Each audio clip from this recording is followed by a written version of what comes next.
When I was in my 20s, back in the 1980s, I lived in New Haven, Connecticut. This may sound impossible, but there actually used to be a program from the Department of Housing that subsidized the rent of artists in particular cities. Well, when I heard about this program, I immediately wanted to become a quote-unquote artist. So, of course, we're all artists deep inside, but to get the money as an artist to help with your rent, you had to prove you were an actual artist. And my major claim to being an artist was that I felt like an artist. So I needed a plan B.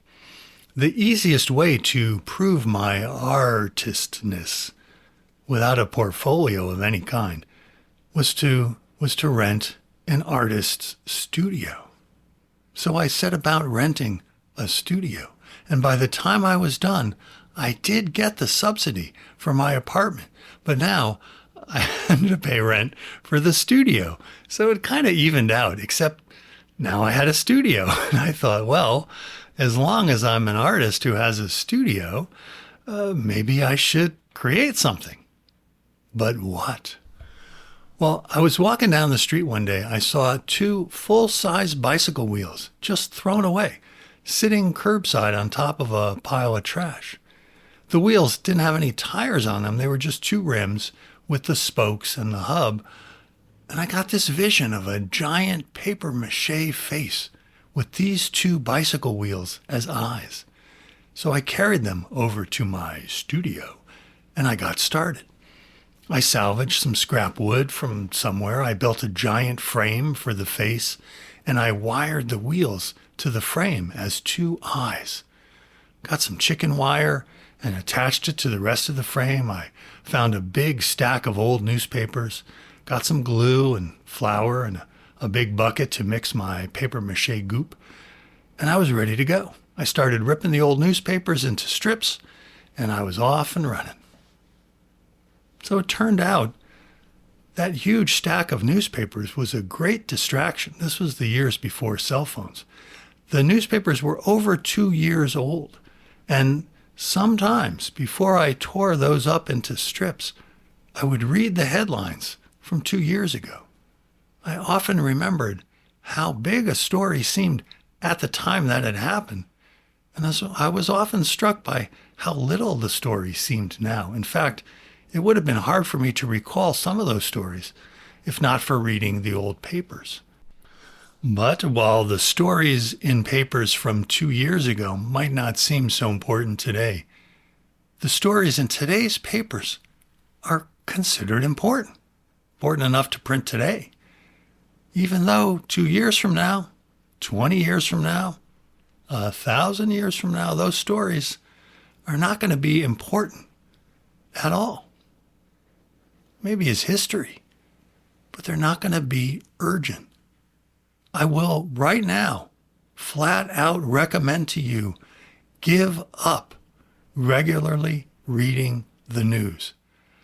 I find it hard to do myself. I often turn to the news to find out, quote unquote, what's going on. But still, I want to make an episode that makes it clear giving up the news is a good thing to do. And then I'll see if I can follow my own advice. Giving up the news is what I want to talk about today. Hello, and welcome to the 10 Crutches podcast. My name is David. I'm glad you're here.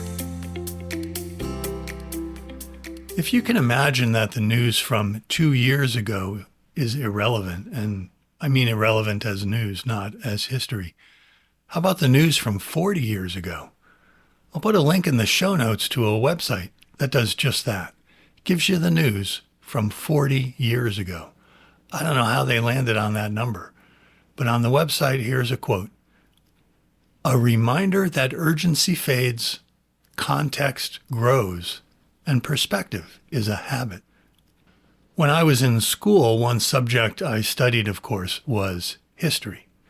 I know for me, history was presented as a series of important events that happened as the majority of people were simply going about their ordinary lives, doing their ordinary things. History was made of events, and noteworthy people did those events. They were the people who started the wars, invaded other countries, made new inventions, signed treaties, etc., etc. Someone else was doing the shopping, coming home to cook dinner, raise the kids. Those things were not making history. They were simply living in history. A common person can be affected by history, but they're not making it. Even just calling them a common person means you have an idea of who's important, who's making history, and who's just simply living. History is history because the events are one-time things. They're unique events. The kind of cyclical human behavior mentioned before, the routine jobs that need to be done over and over to live a life, doing the dishes after a meal, doing the laundry, changing a diaper, these kinds of events are never considered the making of history. They're just what has to be done to live a life.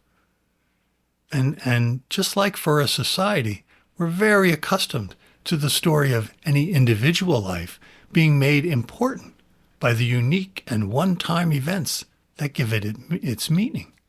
It's the unique things that happen in a particular life that count as history being made for that individual. The stories we tell about our own histories are the stories of the big, unique events. Our modern time is often distinguished from how the quote-unquote primitive people used to live. That's because part of what makes us consider people primitive is that, for the most part, they simply did the tasks of living over and over. They had no ambition to advance, to make something of themselves.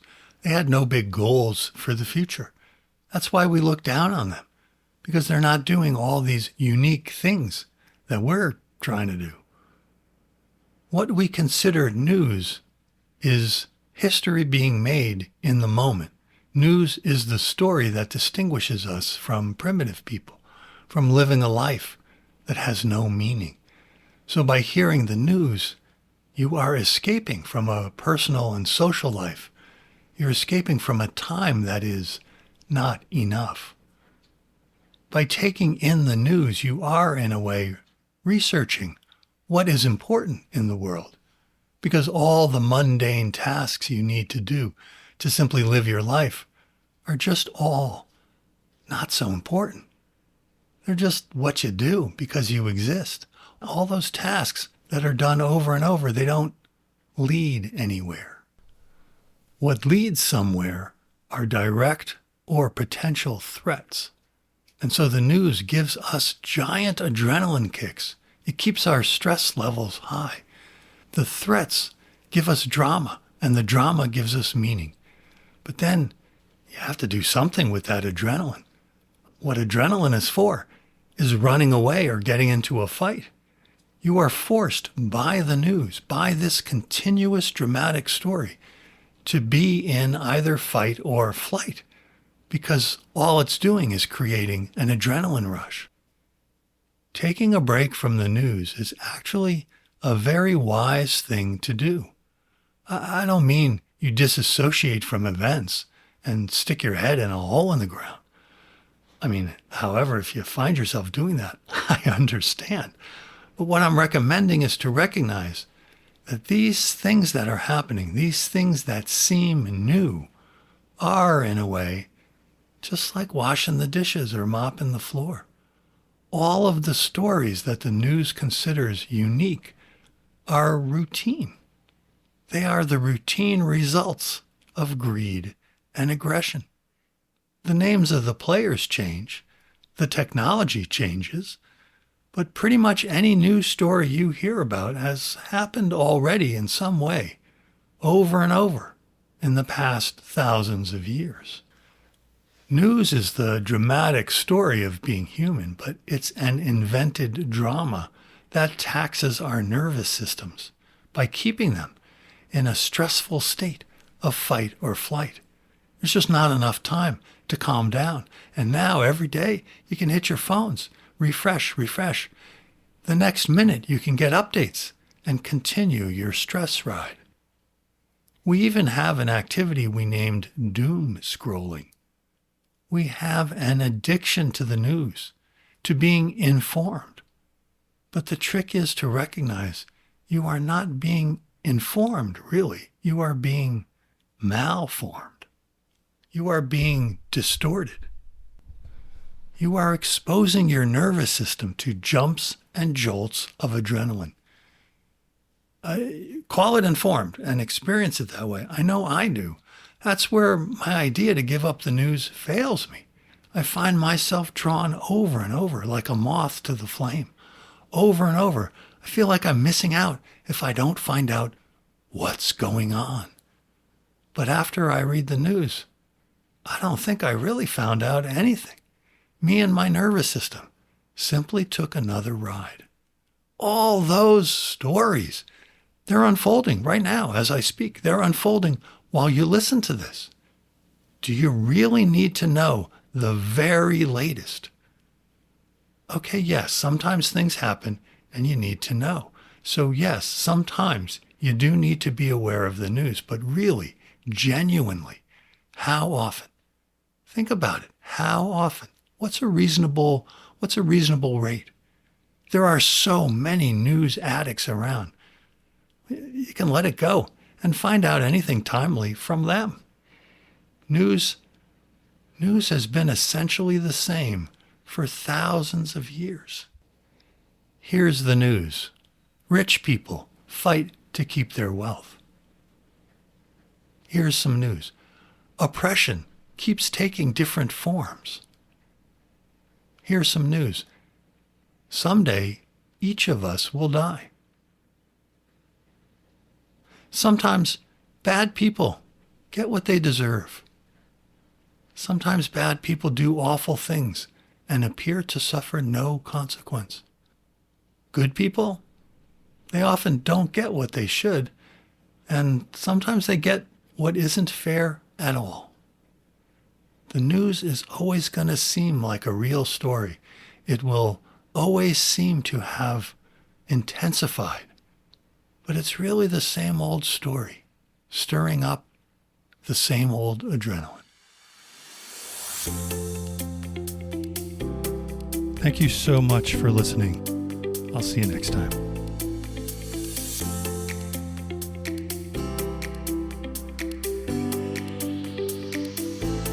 Please visit the home of the 10 Crutches podcast at 10crutches.link.